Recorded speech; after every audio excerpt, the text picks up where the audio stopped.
Hello అండి, జై శ్రీకృష్ణ. నా పేరు రజని. ఇది 35 చెస్ట్ బ్లౌజ్ అండి. లెంత్ 13 + 1 ఇంచు 14 ఇంచులు పెట్టేసుకున్నాను. ఇంకా భుజాలు 5 ఇంచులు, చంక పొడవు 6 ఇంచులు పెట్టాను. పావు తక్కువ 9 ఇంచులు చెస్ట్ ప్లస్ కుట్ల కోసం 2 ఇంచులు. ఇక్కడ 30 పావు ఉందండి, 30 పావు ఉంది మనకి ఈ నడుము. ఇంకా 7.5 + 3 ఇంచులు 10.5 ఇంచులు, పావు తక్కువ 11 దాకా వస్తుంది. ఓకేనా. యాజ్ ఇట్ ఈజ్ మార్కింగ్ చేసుకున్నాను ఒక పేపర్ పైన. ప్రిన్సెస్ కట్ ఎప్పుడైనా కూడా పేపర్ పైన కట్ చేసేసుకొని ఆ తర్వాత మనం క్లాత్ పైన వేసుకుంటే కరెక్ట్గా వస్తుంది. ఓకేనా. ఇది నేను ఎట్లా తీసాననేది మొత్తం వివరంగా చూడండి. ఇంకా ఇక్కడ నుంచి 9.5 ఇంచులకి మార్కింగ్ పెట్టుకున్నాను.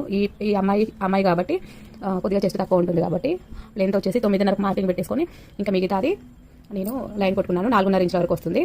ఇంకా మనము ఇక్కడ మన పెద్ద పట్టి వేయట్లేదు కాబట్టి అందుకోసమని ఇటు నుంచి ఇటు 4 ఇంచులు పెట్టేసుకున్నాను ఫస్ట్ మార్కింగ్.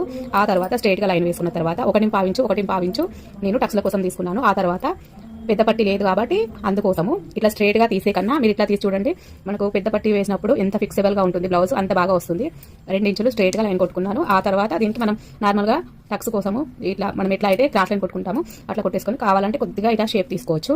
ఓకేనా. ఆ తర్వాత ఇక్కడ మిడిల్లో మార్కింగ్ పెట్టేసుకొని డైరెక్ట్గా ఇందులోకి మెల్లిమెల్లిగా కలిపేసుకొని ఆ తర్వాత ఒక 1/2 ఇంచు లేదా 1/4 ఇంచుకు మార్కింగ్ పెట్టేసుకొని ఆ తర్వాత 2 ఇంచులకి ఇట్లా మార్కింగ్ పెట్టేసుకోండి. తర్వాత దీంట్లోకి మెల్లిగా కలపండి అంతే.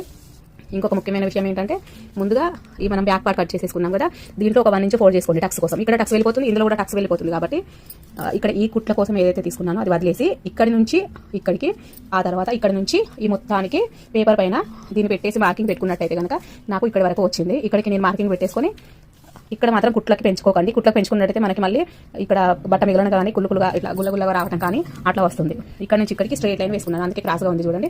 ఇది మనకు ఇట్లా టక్స్లోకి వెళ్ళిపోతుంది. ఇంకా ఇప్పుడు ఇక్కడి నుంచి ఇలాగా కట్ చేసేసుకోవాలి. అలానే ఇట్లా అని ఇక్కడ నుంచి ఇట్లా కట్ చేసుకుంటే కనుక మనకి మధ్యలో ఈ క్లాత్ వెళ్ళిపోతుంది. మనము ఇప్పుడు కట్ చేసుకున్న తర్వాత క్లాత్ పై ఎప్పుడైతే వేసుకుంటామో అప్పుడు మాత్రము ఇటువైపు ఇదంతా మంచిగా అలానే మార్కింగ్ చేసేసుకొని ఇక్కడ ఎక్కడైతే మనం కట్టించామో అక్కడ ఒక 1/2 ఇంచు కుట్టు కోసము సేమ్ టు సేమ్ ఈ షేప్ ఎట్లా ఉందో అట్లానే పెట్టేసి క్లాత్ పైన వేసుకొని కట్ చేసేసుకోవాలి. నేను క్లాత్ పైన మార్కింగ్ పెట్టి మీకు మళ్ళీ చూపిస్తాను. నెక్స్ట్ షార్ట్ కూడా చూడండి. ఓకేనా. అంతే, మొత్తం యాజ్ ఇట్ ఈజ్గా మార్కింగ్ చేసేసుకొని మీరు ఇక్కడ మాత్రమే అటు 1/2 ఇంచు ఇటు 1/2 ఇంచు కుట్ల కోసము మీరు 1/4 ఇంచు వాడినట్టయితే కనుక ఇటు 1/4 ఇంచు మీరు క్లాత్ పై వేసుకున్నప్పుడు ఎక్స్ట్రా మార్కింగ్ పెట్టేసుకుంటే మీకు పర్ఫెక్ట్గా వస్తుంది. బ్లౌజ్ మనకి అణిగినట్టుగా కానీ అట్లా ఉండదు, చాలా కంఫర్టబుల్గా ఉంటుంది బ్లౌజ్. ఎన్నిసార్లు వేసుకున్నా కూడా చాలా బాగా అనిపిస్తుంది.